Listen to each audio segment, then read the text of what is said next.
مرحب مرحب يا هلال أهلا أهلا كيف الحال قد غبت وإليك اشتقنا وانتهى بعد daawadahayaga qaaliga asxaabtaan jecelnahay maxaa kuu diidaya inaad markaba subscribe noo saarto like gambalelkana aad furato si ay noogu noqoto dhiirigelin wanaagsan.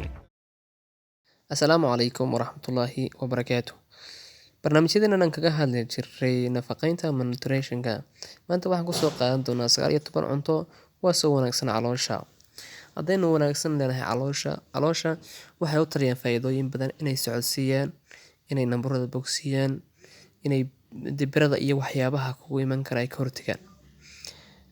laba barnaamij hore oo soo qaadanay ama laba muuqaal hore oo soo qaadanay waxaan ku soo qaadanay cuntooyin rabadaanta wanaagsan.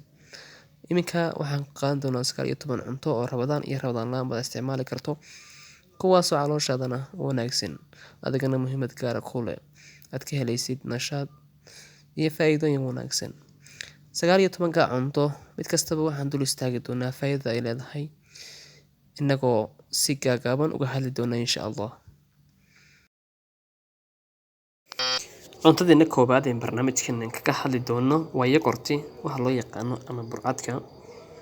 waxyaabo diyaarsan oo laga iibsado meelaha supermarketyada kaasoo muhiimad gaar ah u leh calooshaada. yogurtigu wuxuu ka kooban yahay maado loo yaqaano probiotics oo enzymes kaasoo ka hortaga bloatingka ama dibirada, calool istaagga iyo sidoo kale shubanka qayr caadiga. sidoo kale wuxuu muhiimad inoogu leeyahay lactose-ka ku jira caanaha. halkan waxaan kaga hadlay yogurti oo muhiimadaas ku leeyahay.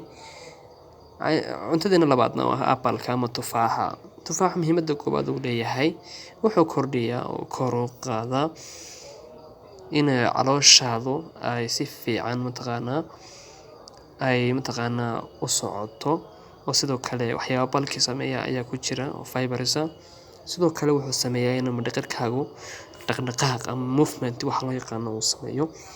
sidoo kale wuxuu hoos u dhigaa inflammation of colon ama calooshu inay casiraad ku sameyso ay ka hortagaa. cuntadeena saddexaad waxaa loo yaqaanaa fennel cake baa loo yaqaanaa. waa la helaa isagoo diyaarsan meelaha supermarketyada laga helaa. sidoo kale fennel cake-na wuxuu ka kooban yahay waxyaabo fiber ah, waxyaabahaasoo calooshaada u wanaagsan. sidoo kale waxaa ku jira waxyaabo fiber ah oo saxaradaada ka dhigaya bulk ama calooshaada socodsiinaya, oo muhiimad gaar ah u leh calool socodsiintaada haddii uu ku haleelo constipation ama calool istaag. faa'iido weyn ayaa ku jirta oo faa'iido weyn ayaa ku duugan. waana cuntadeena saddexaad waxaa loo yaqaanaa fennel cake. cuntadeena afraad ee kaga hadlayno barnaamijkeenan waxaa loo yaqaanaa kefir baa loo yaqaanaa kefir. haddaba kefirka waxaa laga yaabaa waxyaabo diyaarsan oo laga helo supermarketyada, waxyaabahaasoo muhiimad dheer u leh jirkaaga calooshaadana u wanaagsan. haddaba kefirka waxaa loo yaqaano waxyaabo diyaarsan oo laga helo supermarketyada. kefirka saan soo sheegnay waxaa laga helaa meelaha supermarketyada, muhiimad gaar ayuu leeyahay caloosha. cuntadeena shanaad ee kaga hadlayno waa chia seeds. sidaad kusoo aragteen barnaamijyada hore aan kaga hadalnay cuntooyinka u wanaagsan afurkee ku wanaagsan in la cunayo ku jiray. muhiimad gaar ayuu leeyahay caloosha, sida inuu nabarada bogsiiyo, inuu caloosha socodsiiyo. inaad isticmaashaan aad iyo aad ayay muhiimadeeda kugu leedahay. waana cuntadeena shanaad. cuntadeena lixaad waxaa loo yaqaanaa kombucha loo yaqaanaa ama kombucha ka doonta iska dheh. waxyaabo shiidan oo haddii aad cabto waxay muhiimad u leedahay caloosha, oo sidoo kale hadday caloosha aad gaastari ku leedahay oo nabaro ku leedahay ayay muhiimad u leedahay oo bogsiisa nabarada ay sameyso caloosha. gastrite-ka waxaa loo yaqaano ee Soomaalidana ku badan ayay muhiimad u leedahay, marka inaad isticmaasho way ku wanaagsan tahay. cuntadeena toddobaad waa babaayada ama waxa loo yaqaano babayga oo aynu garanayno si caadi loo helo. waxaa ku jira enzyme loo yaqaano papain loo yaqaano kaasoo muhiimad u leh caloosheenna. Sidoo kale waa calool socodsiyo wanaagsan, inaad isticmaashaana aad bay muhiim kugu tahay. Calooshaadana aad buu ugu wanaagsan yahay, wuxuuna ku jiraa cuntooyinka caloosha aad loogu doortay in loo isticmaalo. Cuntadeena sideedaad waa whole grains. Whole grains haddii aynu nidhaahno xataa garowga iyo galleyda iyo waxaasaa ku jira. Marka whole grainskuna isaguna waa high fiber ama waxaa ku jira waxyaabo fiber ah. Waxyaabahaasoo caloosha si fiican u socodsiiya, inaad isticmaashaana aad bay kugu wanaagsan tahay. Waana cuntadeena sideedaad. Cuntadeena sagaalaad. Cuntadeena sagaalaad waxaa loo yaqaanaa tempegs baa loo yaqaanaa tempegs aad iyo aad ayuu muhiim kugu yahay, inaad isticmaashaana aad bay u wanaagsan tahay. Calooshaadana calool socodsiinta ayuu ka qayb qaataa waxyaabo ku jira fiber ah. Waxyaabahaasoo calooshaada u wanaagsan. Hawdayma la'aan inaad isticmaasho cuntooyinka aan soo sheegnay. Tempegsku wuxuu aad iyo aad ugu wanaagsan yahay caloosha, inaad isticmaashaana aad bay kugu wanaagsan tahay. Waana cuntadeena sagaalaad. Cuntadeena tobnaad ee aan kaga hadlayno waa beets baa loo yaqaanaa ama dabacasaha. Dabacasaha waxaa ku jira borotiino, fiitamiino iyo waxyaabo fiber ah. Waxyaabahaasoo calooshaada dhaqaajinteeda u wanaagsan, inaad isticmaashaana aad bay kugu wanaagsan tahay. Haddaad shiidatid, haddaad cuntada ku darsatid, intuba waa isku mid oo si isku mid aad uga faa'iidaysanaysaa, calooshaada u isticmaalaysaa. Cuntadeena 11aad waxaa loo yaqaanaa miso waa cuntooyin habaysan oo la diyaariyey. Waxaa laga yaabaa inaad meelaha supermarket-yada aad ka hesho iyada oo diyaarsan. Wuxuu ku jiraa cuntooyinka caloosha loo doorbiday, kuwaasoo ugu wanaagsan in caloosha loo isticmaalo. Waxaad ka heli kartaa supermarket-yada. Jingarka cuntadeena 12aad ama waxyaabaha loo sanjabiilka loo yaqaano, waxaa lagu daaweeyaa nuusyada, bilalugada ama sidoo kale mataga.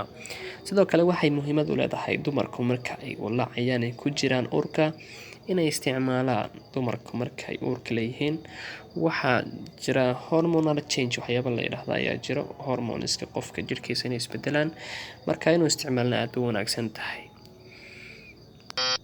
Cuntadeena 13aad waxaa lagu magacaabaa kimchi. Haddaba kimchi wuxuu ka kooban yahay waxyaabo fiber ah ama waxyaabo caloosha socodsiiya oo mataqaanaa mindhicirka iyo waxyaabahan ayuu u wanaagsan yahay caloosha. Iyo intaa cunto mareenku wanaagsan yahay oo caafimaad ayuu leeyahay heer sare, inaad isticmaashaan aad bay u wanaagsan tahay. Cuntadeena 14aad waa dark green vegetable. Waxyaabaha mataqaanaa cuntada la soo gooyo oo dhan inaad isticmaasho aad bay u wanaagsan tahay. Daawadee waxaan kala talinayaa inaad isticmaasho inta badan cuntooyinka synthesizerka ama waxyaabaha warshadaysan. Waxaa lagu daraa chemical, waxaasina waxaa laga yaabaa inuu noloshaada waxyeelo iyo waxyaabaha kansariska laga qaado weeyaan. Markaan isticmaasho aad bay kugu wanaagsan tahay. Cuntadeena 15aad waxaa loo yaqaanaa natto. Haddaba natto waa laga helaa dhulka mataqaanaa Yurub taasoo kale ama meelaha supermarket-yada iyadoo samaysan ayaa laga helaa. Iyadna aad bay u wanaagsan tahay. Waxaa ku jira waxyaabo fiber ah iyo waxyaabo caloosha socodsiiya, calooshaadana u wanaagsan. Cuntadeena 15aad weeyaan. Cuntadeena 16aad waxaa loo yaqaanaa Sauerkraut-ku aad iyo aad ayuu muhiimadeeda kugu leeyahay, inaad isticmaashana aad buu kugu wanaagsan yahay. Waxaa ku jira waxyaabo fiber ah, waxyaabo caloosha socodsiiya. Calooshaadana haddaad isticmaasho kuma helayso calool istaag ama waxyaabaha afka qalaad lagu yiraahdo constipation-ka. Waa cuntadeena 16aad ee ugu wanaagsan caloosha in la isticmaalo. Inaad wada hesho daruuri maaha, laakiin mid ka mid ah hesho baa muhiimsan. Cuntadeena 17aad waa salmon waa hilibyo kalluun. Inaad heshaana aad iyo aad bay muhiim kugu tahay. Waxaa ku jira omega 3 ayaa ku jira, omega S ayaa ku jira. Marka inaad isticmaashana aad bay kugu wanaagsan tahay. Waxay u wanaagsan yihiin intan GIT-ga ama caloosha mindhicirada ayay aad kugu wanaagsan tahay. Waa cuntadeena 17aad cuntooyinka u wanaagsan inaad isticmaasho caloosha inaad isticmaasho. cuntadana statement waa bombros haray aan uga soo hadalnay barnaamijyadeena ama kalibyadina hore kaga soo hadalnay isna aad iyo aad kugu wanaagsan inaad isticmaasho anaga sheegnay in vitamins laga helayo protein laga helayo marka isaguna waa cuntadana statement cuntada ugu wanaagsan xagga GIT-ga ama caloosha. cuntadeena 19 ahna cuntadeena ugu dambaysa maxaa loo yaqaanaa peppermint waa cuntooyin aad iyo aad muhiim kugu ah in isticmaashana wanaagsan calooshaadana wanaagsan xagga calool socodsiintana wanaagsan ama constipationka. marka daawade waxyaabahan dhirteena ka soo go'ay ama waxyaabaha darayga oo waxyaabaha caafimaadka ugu wanaagsan aad ka helaysid nashaadka iyo farxadda. ha isticmaalin waxyaabaha la soo sameeyay la soo moorgaleeyay waxa ku jira waxyaabo preservation ah ama waxyaabo waqtiga dheereeyo chemical ah waxyaabahaas oo caqabad ku noqon kara ama xanuun ku keeni kara. halkaad ka isticmaalaysid lahayd waxyaabo warshadaysan isticmaal waxyaabaha ka soo go'a dhulkaaga sida fruitska ama vegetable-ka aad iyo aad baad u mahadsan tahay daawade hanaga ilaawin subscribe like mahadsanid.